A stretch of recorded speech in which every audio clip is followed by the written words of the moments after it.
What to do if your partner doesn't want to get married. Today, I'm going to cover the questions you want to be asking yourself and them so you can decide to stay or go or what to do next. So, this is a very special episode of Ask Dr. Abby, so stay tuned.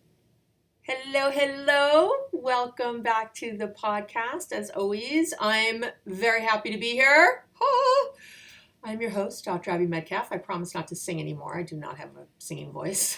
And today I'm going to be covering a question that came in, actually a bunch of questions I've had over time. I just really liked how this one was especially written. I love all of you. I love the questions. They're so good.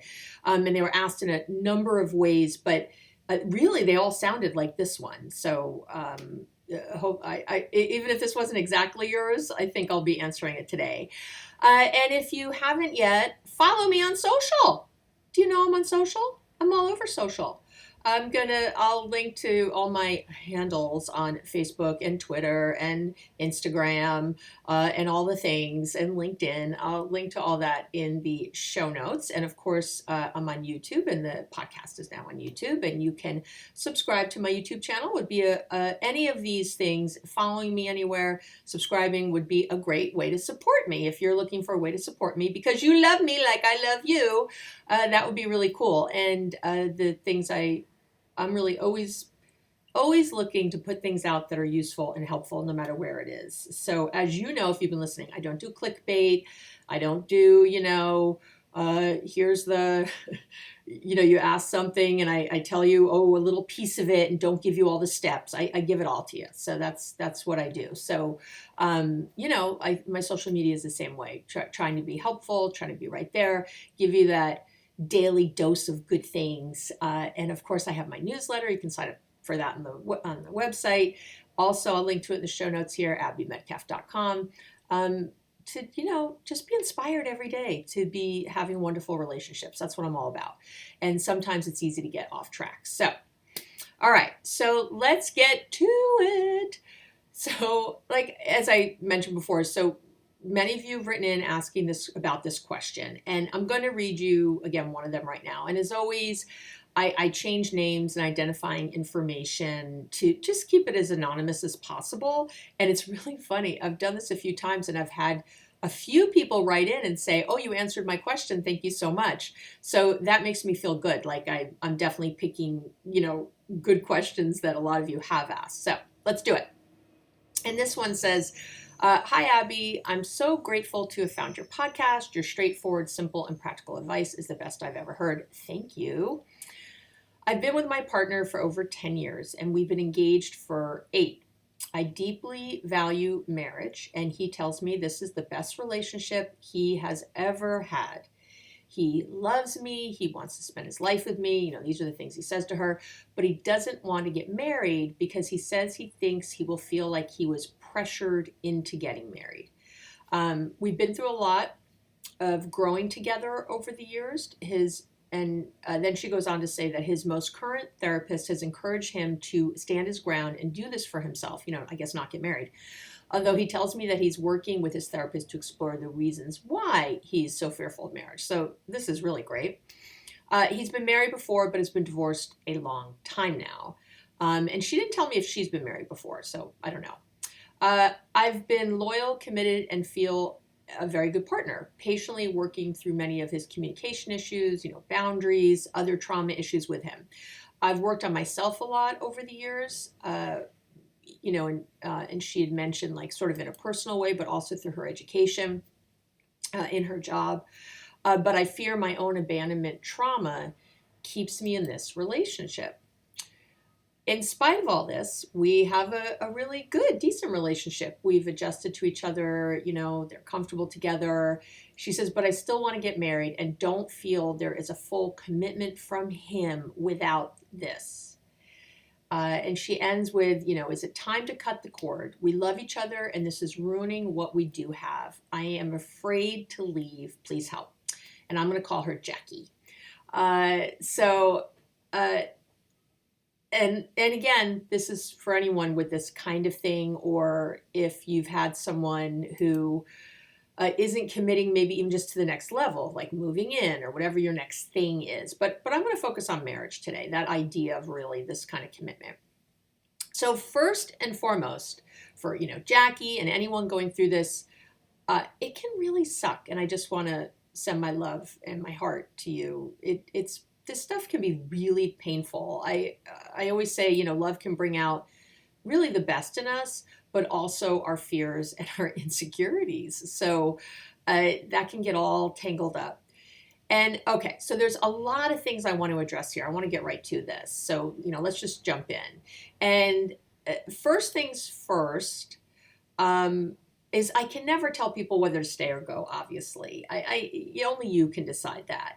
But the first thing, I told you in the intro that it's going to be about the questions to ask yourself and the questions and the things to think about for yourself and maybe the things to also ask your partner. So that's where I'm going to focus on here. And so first things first, how do you feel day to day? That's always what I focus on when I'm deciding anything. How do I feel day to day? How do I feel about this thing most often? And I would say that if you feel happy, cherished, loved the majority of the time, that's a big indicator that this is actually a relatively healthy relationship, despite your partner not wanting to get married. And again, that comes up a lot. I'll have folks say to me like, wow, we actually have a good relationship. We have all these things, but he won't get married, or I have had it come up where she won't get married. So it does go both ways, but I will say it seems mostly, in my experience, that men are not the ones who want to make that full commitment and get married. And so again, if you're happy though day to day, I then wonder, why is getting married so important to you? And this is a really important question to ask yourself. What do you think marriage will give you that you don't already have? This is, I think, the only question you really need to ask. What is that? So a lot of times when I have clients do this, I've had clients, as you might imagine, over the years who have wanted to get married and their partners haven't. And I will say I can only think of one man I've had in that position, but I've had quite a few women come to me with this. So again, I apologize to any of the men listening if I'm generalizing too much, but it is my experience. That's the first thing I ask them, and I have them do some really clear writing about this. There's nothing better than some journaling about this to me, that's what I think, to really write this out. Don't just think it, write it out, because different things come out when you do that. What do you think it'll give you don't already have? And I'll tell you that the vast majority of the time when I have clients do this, they realize that there is this fear that's driving the want to get married. It's not a love of this person. It's a fear of losing the person. It's a fear about what really being loved and what that means. There's just this fear driving it. And so, what do I always say? You can't base a love relationship on fear. So, and I'm not saying that all marriage is based on fear at all. And I'm not saying you might not have wonderful, loving reasons to want marriage for yourself. That's fine. I am saying you need to figure out what yours are. So if it's fear-based reasons, that's another issue. If it's not, that's why I like, for you to answer this question. What do you think it'll give you that you don't already have? What is so important about it? You can ask that a few ways, right? What is so important about marriage to me? What do I think? What does marriage mean to me? What'll I get? What will I get from this thing that I'm so focused on? The next thing to think about is this idea, which happened in this letter, and I've seen it in most of the people who ask me this question. There's a filling in the blank. There's a defining things that's a big problem. So for example, Jackie in this letter, she's decided that his not wanting to get married means he's not fully committed. So she's defining that. She's saying that he's not saying that. He seems very committed to her. They've even been together they've been together over 10 years. That feels like a lot of commitment. They've been engaged for most of that. That's a different kind of commitment. Again, I feel like she's filling in the blanks with her fear. What do you mean he's not fully committed? What would be happening? So let's say you were married. There's lots of people who are married and don't feel like their partner is fully committed. There's a thing called cheating, you might have heard of. I mean, there's all kinds of ways partners aren't committed even though they're married. So what is it that commitment means to you? That would be my next question I would ask myself. What does commitment mean? How do I know someone's committed? What are the things they're saying? What are the things they're doing? Like, take marriage out as you answer this question for yourself. Don't, that's not, I want you to just think of commitment. Let's pretend you're already married. How would you know your partner is committed otherwise besides the marriage? What things is she showing you that lets you know? What is your definition of commitment? That's such an important thing. How do you feel when someone's committed is your next piece of that. How do I feel when someone is committed to me? How do I feel when they're and think, sometimes it's hard to think of a relationship this way. You might think of a friendship, or maybe you feel like your parents are committed to you. Maybe you feel like a boss or a coworker is. Anywhere you can get this. And I actually think it's helpful to think of commitment in a bunch of different areas. We know that we have a very different kind of focus, expectation when it comes to partners. We know it's higher. We know we know this from the research, that we expect more from our partners than we do from other people. So sometimes I think it's a really good idea to think about, what do you expect from everyone else? And maybe even to look at, why is it so much higher for my partner? If I feel fully committed in so many different areas, what is it here that I really need? And of course, we know on a big level why we have higher expectations of our partners. We're the most vulnerable with them. We're the most ourselves, I hope, with them. This is the biggest part of us, right? Is this commitment, this deal we've made with this other person. And so really I get it. So I want more from this person than I want from, Sally at work. I get that. But if I really feel good at my job, how do I know that, people on my team are committed, or my boss, or whoever? Again, my parents, my siblings, my friends. Where else do you see it? And what you might see, I've had clients do this, what they've noticed is that they don't feel it anywhere, let alone with their partner. They don't even feel it anywhere else. Now we're really getting to something. What is really going on there? That you think it's about this, maybe it's not. Maybe it's, again, about you. Maybe your expectations are too high. Maybe you have some, kind of crazy view of what commitment even means. And I say that with love. I'm not calling you crazy, but what do I always say? You have to have high standards and low expectations. So what is that standard? Have you identified that standard? What is it that I want in a long-term committed relationship, let's say in romance? What is it that I want? Again, maybe, take that word marriage out. What has to be there for me to feel this? Because, there's a lot of ways to be married, first of all. Like, would you feel okay if it was just a little ceremony between the two of you where it wasn't legal? Would that feel like it? Do you need everybody around to feel like it? Do you need a piece of paper that is legal to feel like it? And then you have to explore that. Why does that make it different? Well, maybe I want to get married and have a legal piece of paper because it'll be harder for this person to leave. And I want them to stick through. But again, that feels maybe like a fear-based response, that you think they're going to leave, or you think they'd leave easily.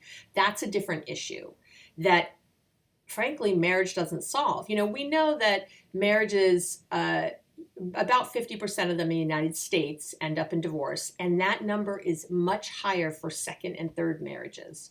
So the idea that marriage is something else, again, what do you think you're getting from that?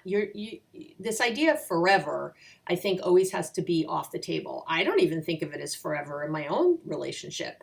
I don't ever, I'm hoping, I'm planning, but I don't know what the future is going to hold. By the way, people die.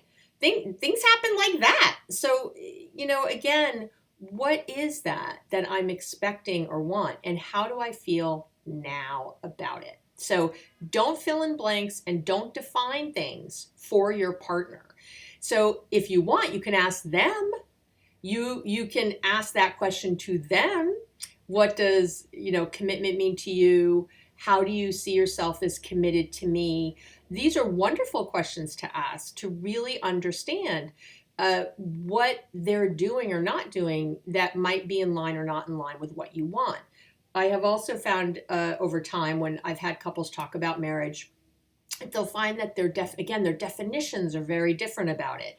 Some people see it as being trapped, stuck, because maybe they're looking at their own parents' relationship and seeing that as something they do not want. And they think that's kind of the only option because that's how we sort of talk about marriage a lot, that it's this certain way. They think maybe it means they'd never be able to have sex with anybody else. But again, there's all kinds of different ways to be married. There's so many pieces to it, and you get to define what it means for you. That's the really cool thing. So, okay. So, but I want to keep going with what else. So the other thing I noticed from what was written here is from Jackie is that the relationship sounds solid and healthy overall, but she says this one thing is ruining it. And I'd say that runs both ways. So it's not right to want to get married and wrong not to want to get married. Haha. How do you like that? Being married isn't the right way to have a relationship. That's not true. It might be for you what you want, but it doesn't mean it's right. It's always, always about what the motivator is. Again, if you want to get married from this very loving, just abundant, excited, enthusiastic, wow, I don't even know what we're going to explore together way, or if you want to get married because you're afraid the person will leave you, two different things, right? If you don't want to get married because you're afraid, that's not a good reason not to want to get married. Same thing. It's always about where it's from. Where is the motivation from? If you don't want to get married because you feel like you're actually showing your true commitment without a piece of paper, that's really showing love, that I don't need a piece of paper to be here with you. And I show my commitment in all these other ways. And I just love the thought of us being in this life together because we choose it every single day. That is pretty neat. That's another thing. So again, it's really about the motive. It's really about what's driving the want. So marriage isn't wrong or right to want it or not want it. It's why you want it or don't want it that is healthy or unhealthy. And that's the thing to always look for. And what I have found is that sometimes what happens as marriage becomes a sticking point, let's say the woman wants to get married and the man doesn't, when I've been in couples with them, when I've done couples work with them, is that the man starts to feel like her love is conditional on this marriage thing, which makes him not want to get married even more. He starts to feel like, so if I don't do this one thing, then you're going to withhold your love. Then you're going to go away. And how else would that show up? So let's say we get married now. Let's say we do it. But then what if I don't want to do something else in the future? Some other big thing. Are you going to just take your love and go? Is that how this works? So that has come up a lot. And again, there's something there too to be thinking about, not just from your perspective, but from the other perspective. And again, if you don't think that one is wrong and one is right, you can really be more open, more loving, more willing, more compassionate, more empathetic, all the good things that you need to have this conversation. What's amazing when you think about it is I love this person so much that now I hate them and they're ruining it with this one thing. I don't, to me, that doesn't jive. So I don't know if Jackie just wasn't sharing some other things that are going on, and I'll talk about that in a minute, but well, let's talk about it now. Why is this one thing ruining it? Is there something else ruining it? Is there something else that's going on? Or does it all sort of bubble out of this one decision? It's really important to look at that, how you start to see other things. Remember, I talk about it a lot. Our brains have this, psychologically, we have something called a confirmation bias. So if I've decided that my partner doesn't want to marry me because he's not committed, I will then try to prove myself right about that. And I will start seeing it everywhere. And then it seems more important than ever that we get married, more important than ever that he makes this commitment. So it's very important that you don't get those definitions in your head and deciding what's true and not true without really talking to your person. And I want to reiterate, it does not mean that at the end of the day, you don't want this thing and you need it to feel good. You're allowed to have that. It's just that your partner's allowed not to want it. And that means it does sound like then you're not going to be together. But I think there's a lot of roads to Rome, and I think there's a lot of things to talk about before you get there. So, because relationships are all about what you focus on. What you focus on grows. And that's, again, that confirmation bias. It's the reticular activating system that I talk about ad nauseum, that I talk about all the time. I'm going to talk about it again. Remember, your RAS, or your reticular activating system, is a conduit between your conscious and your subconscious. And all of us have this in our brain. And basically, whatever we think consciously about, we send that as an order or instruction to our subconscious to look for that thing, and it'll find it. That's what the RAS does. It will go look for that thing, and it'll find it everywhere. So if I've decided that my partner doesn't really love me, that they're not really committed, it will find evidence of that, quote unquote, everywhere. And even though that's not real, and remember, very importantly, the RAS will filter out anything that doesn't match. That's part of that confirmation bias. I want to prove myself right. That's what the brain is trying to do.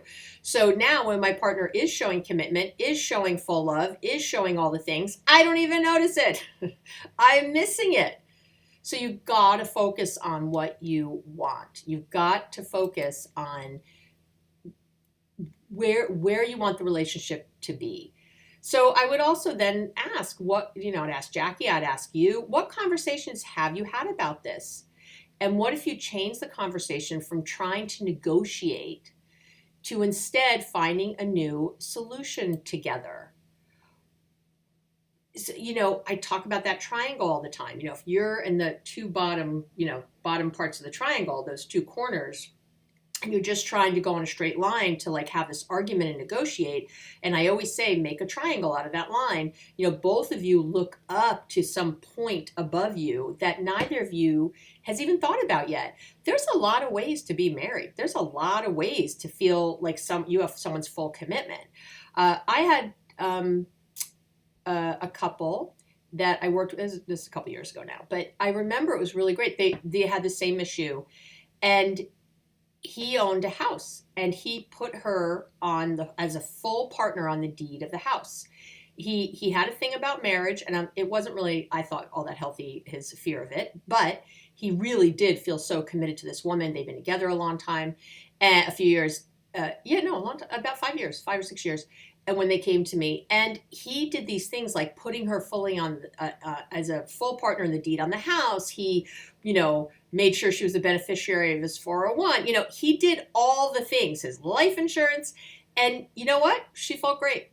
She felt really great about it. She felt like this is good. They ended up having a different kind of little ceremony, the two of them, a commitment ceremony.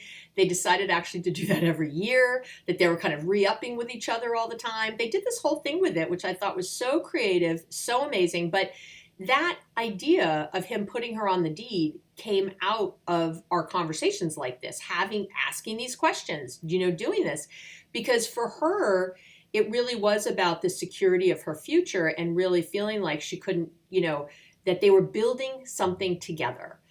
She was doing something in the house. She's putting her quote unquote own money into the house and feeling like I'm not going to get this later. Like, what does this mean? And I really want to feel like if we want to put an addition on the house, that it's our house and that we're deciding together. It's not his house that I'm sort of staying in. And once they kind of got to that, and he was like so generous and so open and so in love with her. Again, he just had this thing about marriage. He had been married twice before, now that I remember that. And so that was part of his stuff about it. He just felt like, I want to commit in a different way now. Marriage hasn't worked for me. I want to do this differently. And so to him, this was different, and it worked for her completely. She was fully on board. But do you see, that came out of these conversations? Because again, you can be married and someone can cheat on you. Someone could not, hide money. They could do all kinds of things. So what do you really need to have that feeling of full commitment? What do you need to feel to have that? What things would be happening in the relationship for you to know? Because again, relationships need to be based on love, not fear. And I will also say that at the end here, Jackie said that she's afraid to go. And so that's more questions for yourself. Why are you afraid to go?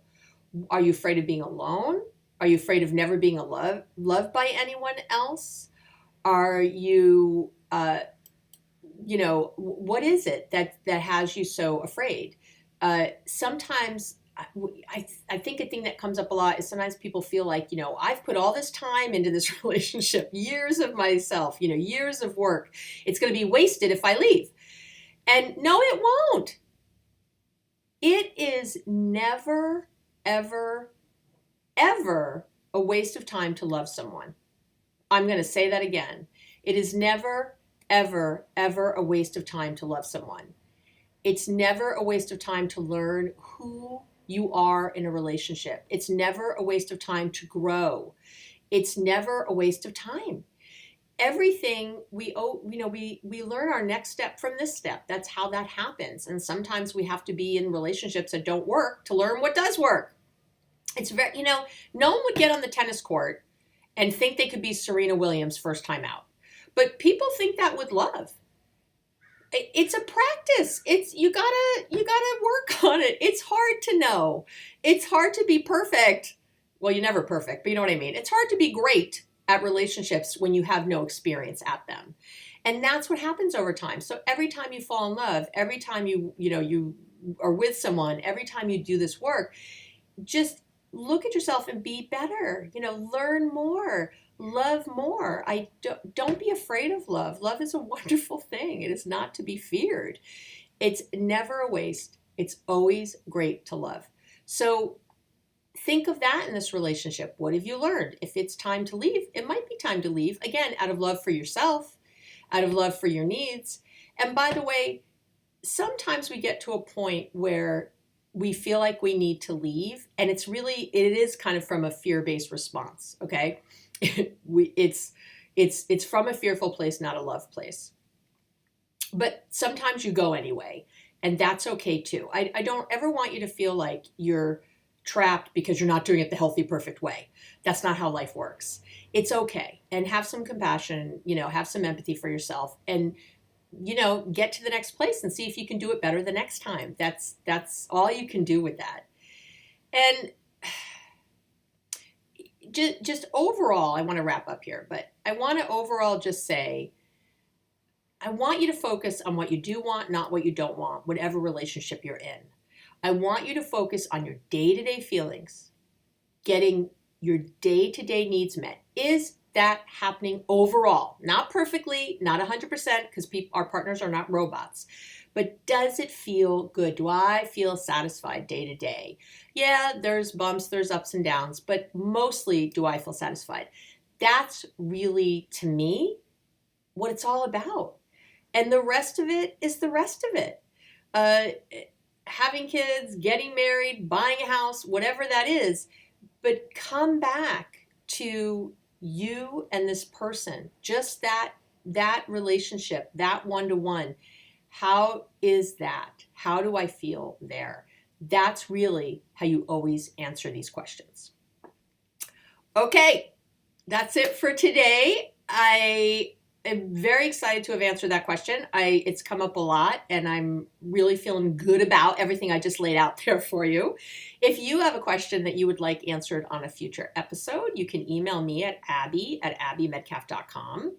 Or you can go to the website and the contact page, and you can email me through that. I do get all those emails. There's a lot of them, but I still read them. I spend time every week because I think it's important reading the emails. And I think that's it. I just want to remind you to love yourself and to love others openly. There is great, great love here for you in this world. And mostly from yourself and, being aligned and being in sync with you. And from there, all love is possible. That's it. Have an amazing day and an amazing week. I love you so much. I love you. And I will talk to you next week.